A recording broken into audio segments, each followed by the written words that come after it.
So today is Saturday, July 8th, 2017.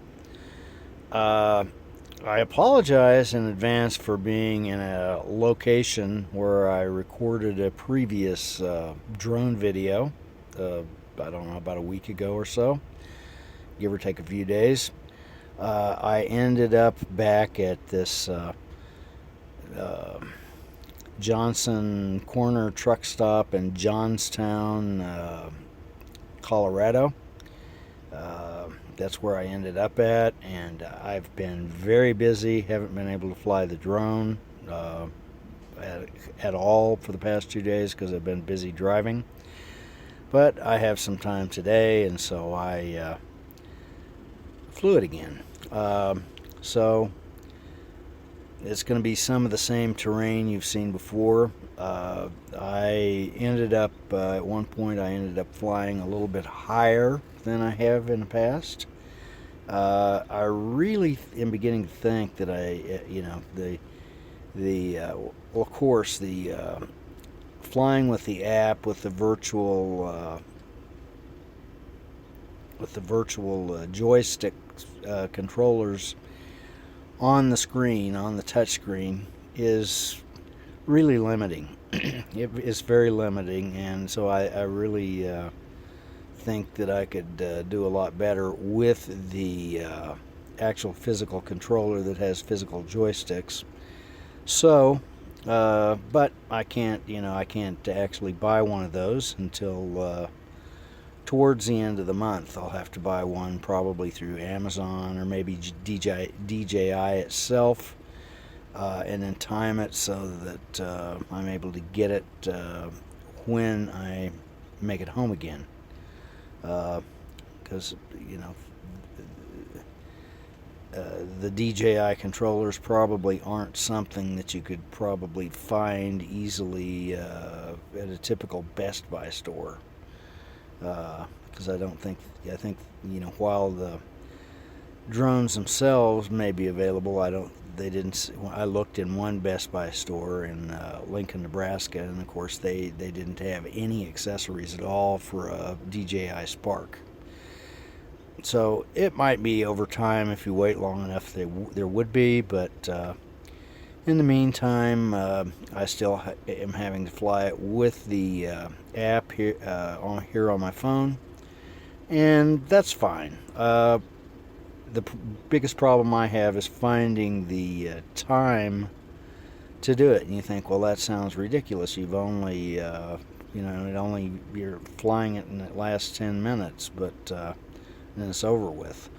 Well, that's true, but at the same time, I have to go, be places. Oftentimes, I don't have any extra time. At the trucking business, they've really tried to squeeze things down as much as possible to get the most that they can out of their resources.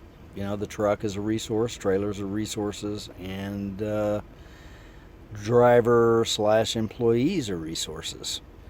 And so they're trying to maximize everything they possibly can. And so I'm working close to 70 hours a week. I don't know if a lot of people realize that over-the-road truck driver can work that much, but that's plenty. And in fact, I would kind of prefer it would be a little bit less than that sometimes. So anyway, I just kind of fly it around right here. Kind of back and forth and up and down, and it would be nice. I think I'd have a little bit more confidence, like I say, if I had the regular controller, because it's got greater range than the Wi-Fi.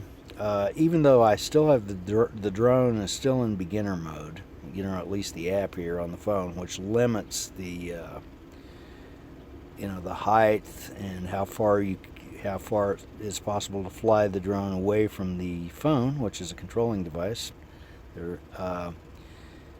Even though it's limiting that, I was going, when I was raised the thing up in the air. Here in a while, I'll be raising it up in the air. I don't know if this is it. No, don't know if this is it or not. But at one point, and I thought, well, I'll just go until the app says, hey, that's as far as you can go. And again, I just kind of felt a little skittish, and I backed off. And so I could have gone even farther, but I have to say that thing was way up there. Now I don't know how many feet that is, but it can go up there even in the limited beginner mode.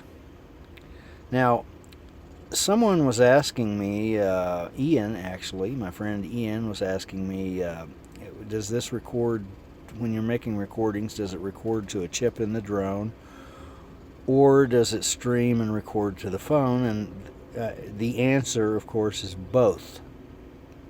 The answer is both. It records, anytime you're recording, it records on the chip that's in the drone, as well as it streams to the phone and then records on the phone. Now we're watching here the 1080p video that came out of the drone that was recorded to the drone, the chip that's in the drone, but there is also a 720p recording on my phone of the same video with audio captured on the phone. So you can hear the the drone noise or the background noise, or if there's wind noise or whatever, you'd be able to hear that, or any kind of alerts or warnings that the DJI app, controller app, that might give me. And I don't know. Some people might prefer to have the actual background noise or not. I could easily add that back in, even though I'm using the 720, or I'm using the 1080p rather video clip from the camera from the chip from the drone. I could easily add the audio from that other file back in, and I might go ahead and do that and just kind of keep the volume turned down. I don't know. I'll see if I can do that, because otherwise I am in a truck stop and you're hearing different motor noises. It's almost never can you be in a truck stop without somebody's engine idling or some sort of motor running. And I'm kind of parked out here, fairly well isolated. There's a truck, I don't know, two or three trucks over, and I think he might have some sort of motor running. Then there's another truck going by you might hear right there. So that's the problem that I have in a truck stop, is there's always noise. So still just sort of flying around, and I'm trying to master both controllers at once.